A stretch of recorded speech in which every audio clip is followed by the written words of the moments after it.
এইমাত্র প্রজ্ঞাপন জারি। অবসর ভাতা ১০০% সহ ২টি ধাপ নির্ধারণ।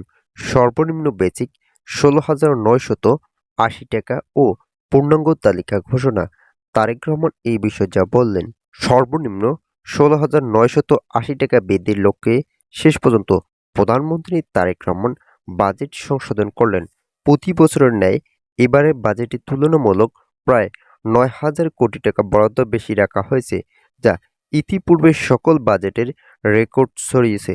বিশেষ করে সরকারি চাকরিজীবীদের নবম পে স্কেলের দাবি সহ দীর্ঘদিনের আটকে থাকা বিভিন্ন প্রকল্প ও সরকারি কাজ মেটানোর জন্য ৯,০০০ কোটি টাকা বেশি বাজেট সংশোধন করা হয়েছে।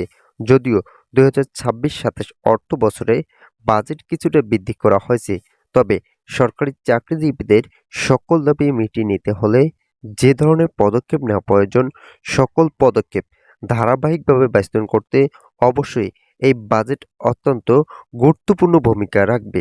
কর্মচারীরা ইতিমধ্যেই ১০টি দাবির কথা উপস্থাপন করেছেন, কিন্তু অপরদিকে প্রধানমন্ত্রী তারেক রহমান বলেন, সকল দাবি আমরা একযোগেই বাস্তবায়ন করতে সক্ষম নই। ইতিমধ্যেই সংশ্লিষ্ট ব্যক্তিবর্গদের সঙ্গে বৈঠক করার মাধ্যমে আংশিক আকারে চূড়ান্ত তালিকা ঘোষণা করা হয়েছে, যেখানে ২ ধাপে বেতন বৃদ্ধির সুপারিশ করেন অর্থ মন্ত্রণালয় কর্তৃপক্ষ।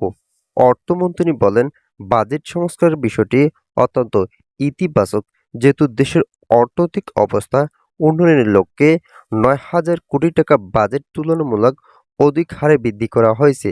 তাই সরকারি চাকরিজীবীদের দাবিগুলোকে সমর্থন জানিয়ে প্রধানমন্ত্রী গুরুত্বপূর্ণ ২টি সিদ্ধান্তের কথা জানান। প্রধানমন্ত্রী বলেন, আমাদের হাত ধরেই নবম জাতীয় বেতন স্কেল কার্যকর হলেও পূর্বে সরকার যে সিদ্ধান্তগুলো নিয়েছেন, আমরা তাদের সিদ্ধান্ত অনুসরণ করে গেজেট প্রকাশ করতে সক্ষম হয়েছি। কেননা অন্তর্বর্তীকালীন সরকার ২৫ সদস্য বিশিষ্ট অভিজ্ঞ ব্যক্তিদের নেতৃত্বে পে কমিশন গঠন করার ফলে পূর্বের সিদ্ধান্তগুলো অত্যন্ত যৌক্তিক আকার ধারণ করেছে। ভিডিওটির এই মুহূর্ত পর্যন্ত এসেও এখন পর্যন্ত যারা আমাদের এই চ্যানেলটি সাবস্ক্রাইব করেনি, তারা অবশ্যই আমাদের এই চ্যানেলটি সাবস্ক্রাইব করে পাশে থাকা বেল আইকনটা অল করে দিন। সচিবরা বলেন, একটি দেশের অর্থনৈতিক অবস্থা নির্ণয় করতে হলে যে ধরনের পদক্ষেপগুলো নেওয়া প্রয়োজন, তাদের মধ্যে সবথেকে বেশি গুরুত্বপূর্ণ হচ্ছে কর্মকর্তারা ও কর্মচারীদের দাবি। কেননা কর্মচারীরা সর্বশেষ ২০১৫ সালে বেতন স্কেলের পর থেকে অত্যন্ত বৈষম্যের শিকার।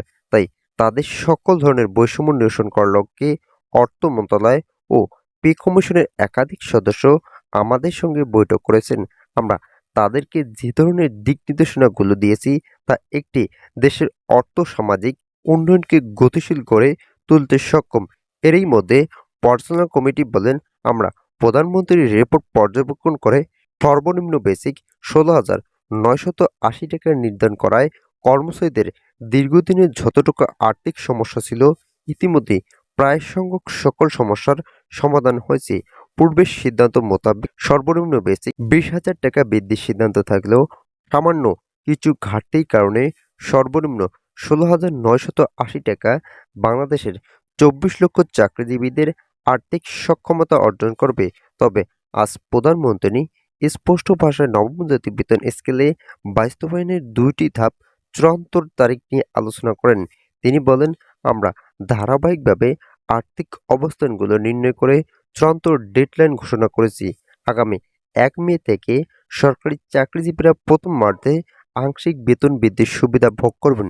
যেহেতু আংশিক আকারে বেতন বৃদ্ধি করা হচ্ছে, তাই পূর্বের রিজার্ভ বাজেট থেকে আংশিক সুযোগ সুবিধার বৃদ্ধির পদক্ষেপ নেওয়া হয়েছে।